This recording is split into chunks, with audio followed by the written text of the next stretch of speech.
दोपहर की झुलसा देने वाली गर्मी हवा मानो अंगारों की तरह चेहरे पर पड़ रही थी। भारत पाकिस्तान की सीमा पर फैला सुनसान रेगिस्तान बिल्कुल सुना सुनाया सा लग रहा था। दूर तक सिर्फ रेत, कंटीले तार और ऊंची चौकियों पर सतर्क खड़े जवान।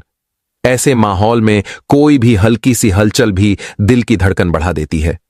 इसी बीच एक जवान ने अचानक चीख कर कहा, ओए, उधर देखो, कोई आ रहा है। बाकी सैनिक तुरंत सतर्क मुद्रा में खड़े हो गए। दूर रेत के धुंधलके में भेड़ों का एक झुंड दिखाई दे रहा था और उनके पीछे बस एक छोटी सी परछाई। नाजुक कद, हाथ में पतली सी लाठी और उम्र शायद मुश्किल से 10 साल। जवानों की आंखें सिकुड़ गईं। कौन है यह? बच्ची या किसी चाल का हिस्सा? सीमा पर भरोसा करना भी एक तरह की लग्जरी होता है। कुछ सेकंड में ही जवानों ने घेरा बना लिया। रुको, वहीं रुक जाओ। गर्जन जैसी आवाज हवा में गूंज गई। छोटी बच्ची एकदम कांप गई, उसके होंठ थरथराए। मैं रास्ता भटक गई। भेड़ें चराते चराते। उसकी आवाज में मासूमियत थी, लेकिन संदेह का पहरा सीमा पर किसी के चेहरे से नहीं उतरता। एक जवान बड़बड़ाया, सरहद पर कोई ऐसे ही नहीं भटकता, पकड़ लो इसे, चौकी ले चलते हैं। यह सुनते ही बच्ची पीछे हट गई। नहीं, मुझे मत ले जाओ, मेरी अम्मी इंतजार कर रही होंगी, वो बीमार हैं। लेकिन कठोर ड्यूटी पर तैनात सैनिकों के कदम रुकते नहीं। कुछ ही क्षणों में छोटी सी कलाई सख्त हथेलियों में जकड़ ली गई। वह रोती, चिल्लाती रही, मैंने कुछ नहीं किया, मुझे घर जाना है। भेड़ों का झुंड चारों ओर बिखर गया था, जैसे किसी ने रेगिस्तान की शांति को फाड़ दिया हो। बच्ची को चौकी के अंदर लाया गया। उसके गाल आंसुओं से भीगे थे और उसके छोटे छोटे कदम जैसे धरती में धंस रहे हों। तभी चौकी के अंदर से एक भारी आवाज गूंजी, यह सब क्या हो रहा है? द्वार से बाहर आए कैप्टन वीर प्रताप सिंह, लगभग 35 साल का रौबदार व्यक्तित्व, तीखी निगाहें और कंधों पर चमकते सितारे। सख्ती उसका स्वभाव थी, लेकिन दिल में एक ऐसी चुभन भी थी जिसे वह किसी से कह नहीं पाता था। जवानों ने सलाम ठोका और बताया, सर, यह बच्ची सीमा पार से आई है, पाकिस्तान की लगती है, शक है कि जासूस हो सकती है। वीर प्रताप की नजर बच्ची पर गई। छोटी सी जान कांप रही थी, दोनों हाथों से डर को पोंछने की कोशिश करती हुई, और फिर जैसे उसके भीतर का इंसान फट पड़ा। तुम्हें शर्म नहीं आती? 10 साल की बच्ची में आतंकवादी ढूंढ रहे हो? जवानों के चेहरे झुक गए। किसी ने जवाब देने की हिम्मत नहीं की। वीर प्रताप धीरे से बच्ची के पास बैठा, स्वर नरम किया, बेटा डरो मत, सच सच बताओ, तुम यहां कैसे आई? बच्ची ने हिचकिचाते हुए कहा, मेरा नाम नूरा है, मैं पाकिस्तान के गांव धनक की हूं। भेड़ें चराते चराते रास्ता भटक गई, इसलिए यहां आ गई। वीर प्रताप ने उसकी आंखों में गहराई तक देखा। डर था, लेकिन झूठ की वह चमक नहीं जो वह सालों से पहचानता आ रहा था।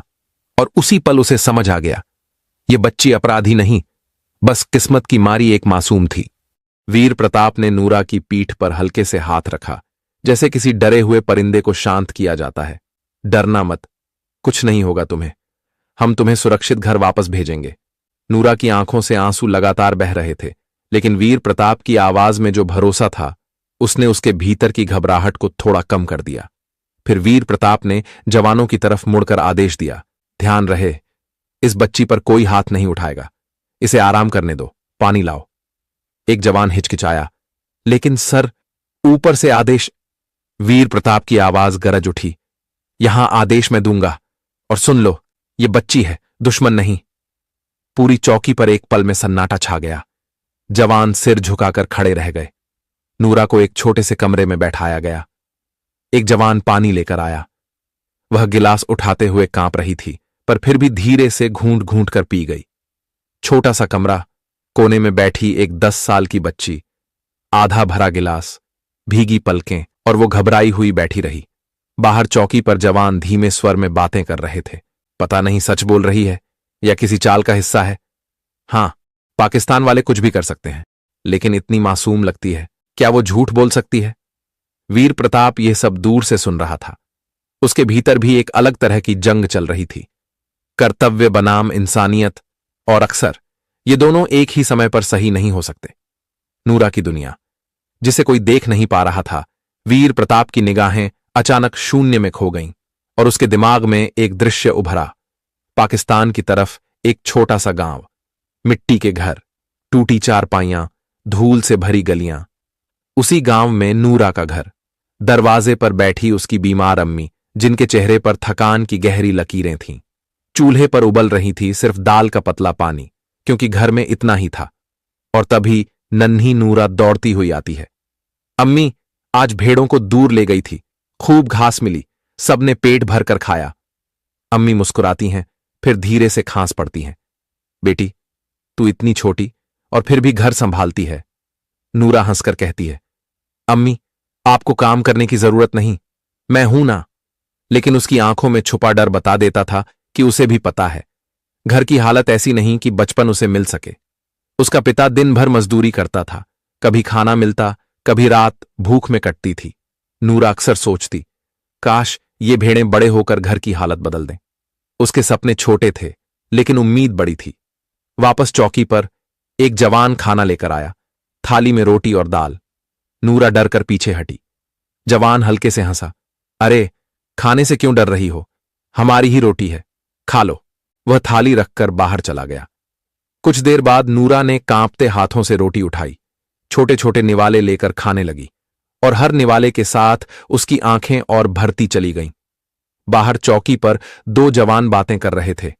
पहला, मुझे समझ नहीं आता, सर इसे इतना महत्व क्यों दे रहे हैं, पाकिस्तान से आई है आखिर। दूसरा, लेकिन बच्ची है भाई, देख नहीं रहा कितना डरी हुई है। पहला, डर का नाटक भी तो हो सकता है, कौन जाने पीछे क्या प्लान हो। उसी वक्त कैप्टन वीर प्रताप वहां आ पहुंचे। उनकी आंखों में गुस्से की चिंगारी थी।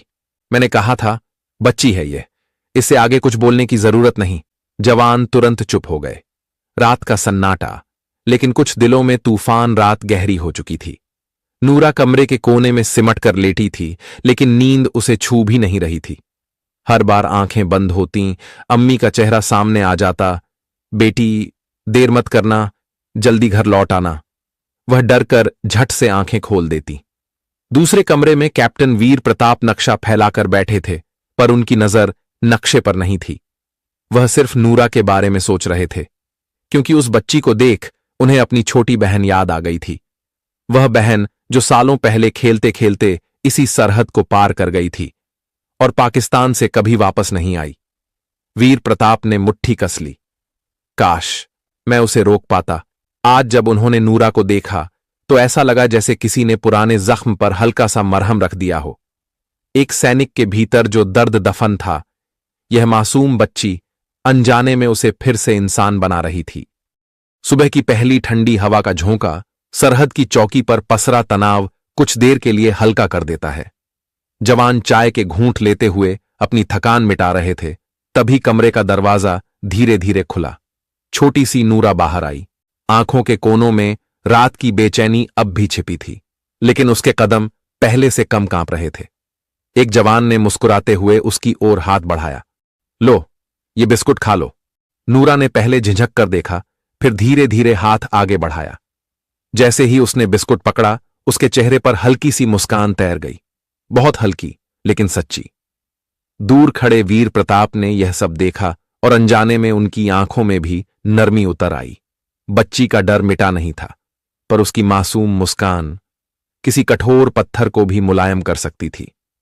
नूरा बाहर की ओर बढ़ी, हाथ में वही पुरानी घिसी हुई लाठी जो उसके लिए किसी दोस्त की तरह थी। एक जवान मजाक में बोला, अरे छोटे, यहां भी भेड़ें ढूंढ रही हो क्या? बाकी जवान खिलखिला पड़े, पर नूरा चुपचाप खड़ी रही। उसकी आंखें कहीं दूर, बहुत दूर टकटकी लगाए थीं। वीर प्रताप ने यह बदलाव तुरंत भांप लिया। वह धीरे से उसके पास गया और पूछा, बेटा क्या देख रही हो? नूरा ने उगते सूरज की ओर इशारा किया। अम्मी कहती थीं, जब सूरज उगता है अल्लाह नई उम्मीद भेजता है। उस एक वाक्य ने वीर प्रताप के दिल में हलचल पैदा कर दी। इतनी छोटी उम्र और इतनी गहरी बातें। कभी कभी कुछ शब्द इंसान को उन दिनों में वापस ले जाते हैं जो वह भूलना चाहता है या कभी भूल ही नहीं पाता। और वीर प्रताप के भीतर एक पुरानी कहानी जाग उठी। रेगिस्तान का वही रंग, वही हवा, वही सुनसान सुबह। बस उस समय वीर प्रताप एक छोटा बच्चा था और उसके साथ होती थी उसकी नन्ही बहन जोया। जोया गोरी, हंसमुख, आंखों में सपने समेटे एक प्यारी बच्ची। वीर प्रताप और जोया दिन भर रेत के टीलों पर खेलते, कभी पतंगें उड़ाते, कभी ऊंट की सवारी करते, कभी रेत के महल बनाते। उनकी मां हंसकर कहती थीं, वीर प्रताप, तू बड़ा होकर फौजी बनेगा, और जोया तेरी शेरनी बहन। वीर प्रताप गर्व से सीना चौड़ा कर देता और जोया खिलखिलाकर हंसती रहती। लेकिन किस्मत की रेत कब कहां खिसक जाए, किसी को नहीं पता। एक शाम सीमा पार किसी पाकिस्तानी गांव में शादी थी। ढोल और गीत की आवाजें दूर तक आ रही थीं। जोया ने जिद की, भैया चलो देखते हैं, कितनी अच्छी आवाजें हैं। वीर प्रताप ने डांट दिया, नहीं, वो सरहद है जोया, वहां नहीं जाना। पर बच्ची जिद्दी थी। धीरे धीरे अकेली ही उधर बढ़ गई। जब वीर प्रताप पीछे दौड़ा, देर हो चुकी थी। वीर प्रताप चिल्लाता रहा, जोया, जोया, लेकिन बंदूकों की आवाज और सख्त चेहरों ने उसकी पुकार को निगल लिया। उस दिन के बाद जोया कभी वापस नहीं आई। और आज नूरा को देखकर वीर प्रताप को अपनी खोई हुई बहन की वही मासूम आंखें बार बार याद आ रही थीं। धीरे धीरे चौकी की हवा बदलने लगी। नूरा जवानों के करीब आने लगी थी। कभी बिस्कुट ले लेती, कभी चाय में दूध मांग लेती। उसकी छोटी छोटी हरकतें सबके दिल पिघला देती। एक जवान ने पूछा, बेटा तुम्हें डर नहीं लगता यहां? नूरा ने धीरे से सिर उठाकर कहा, डर लगता तो है, पर अम्मी कहती थीं, अच्छे लोग हर जगह होते हैं, बस पहचानना आना चाहिए। ये सुनते ही जवानों की बातें रुक गईं।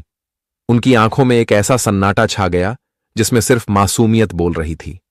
वीर प्रताप ये सब दूर खड़ा सुन रहा था। उसके अंदर अजीब सी शांति और दर्द एक साथ उमड़ रहे थे। शाम ढल चुकी थी।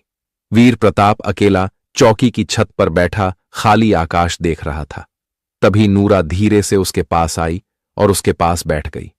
क्या हुआ, आप उदास क्यों हैं? वीर प्रताप चौंक गया।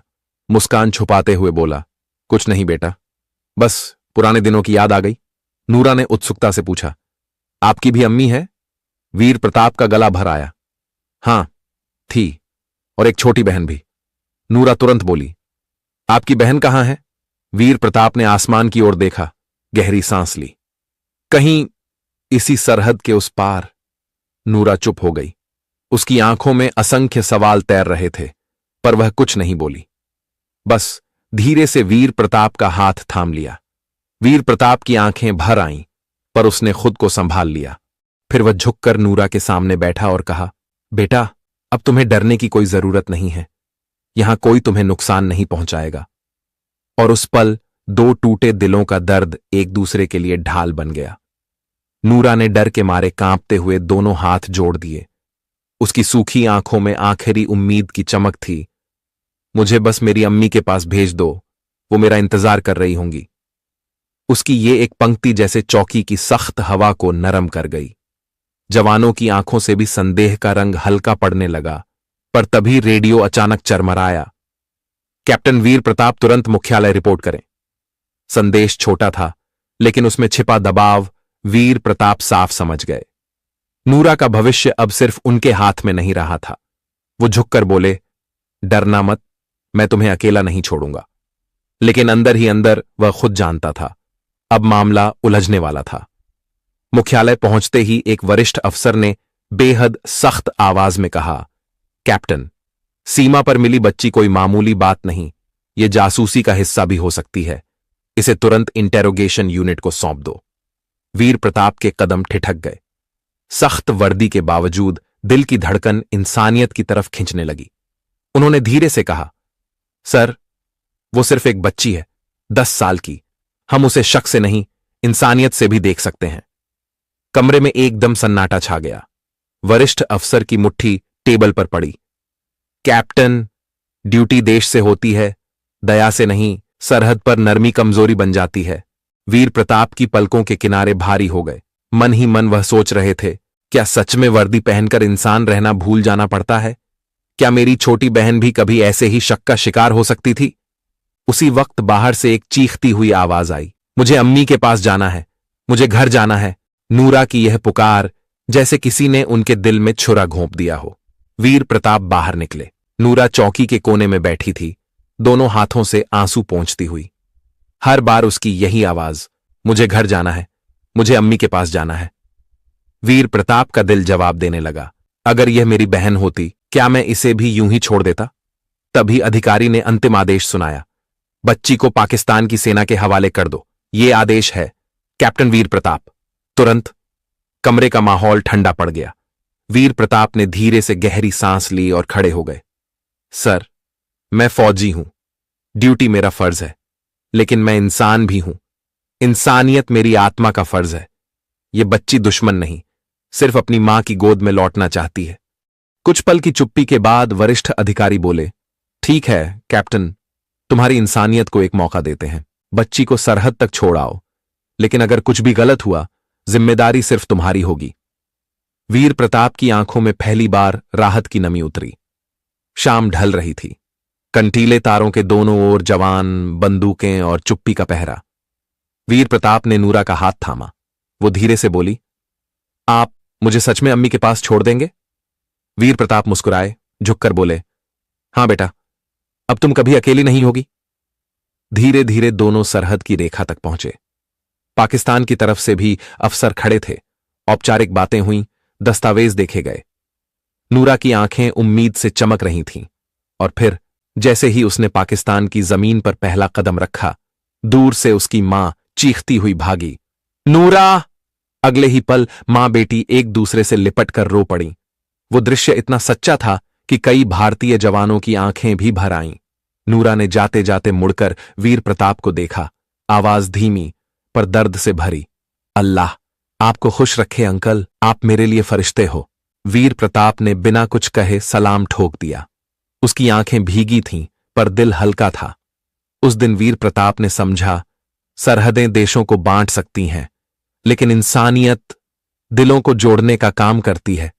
कभी कभी एक मासूम की मुस्कान सबसे बड़ी जीत बन जाती है, और बंदूकें बस हार मान लेती हैं। अगर कहानी दिल को छू गई हो तो कमेंट में जरूर बताएं कि आप कहां से देख रहे हैं। जय हिंद।